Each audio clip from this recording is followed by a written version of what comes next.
ก็สายลมเฮามาต่อหูเสียงปี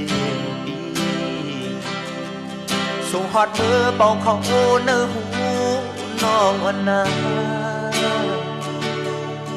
ก็อำหอนยามนี้ลงอยู่ผาดสู่เจ้านั้นและตายย้อนเป่าออกเสียงห้องกว้าง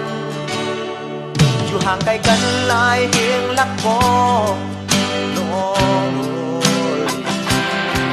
หรือที่มาเรื่องเธอหักแก้มก็เลยเธอถึงลาเธอรู้ถึงอย่าปีแห้งปวดเมาไม่อกแน่ไม่เจอผาดก็สาคุณน้อ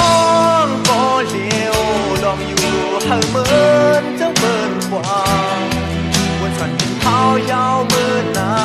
เล่ผ่านมาตามบอกทางตา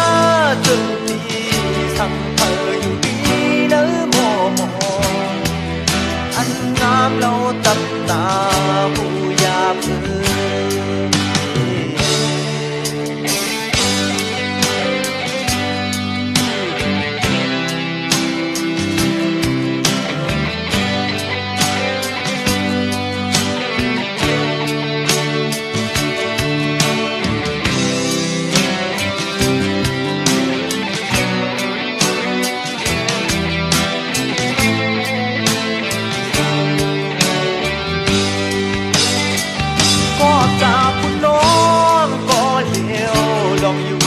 เหมือนเจ้าเบินกว่า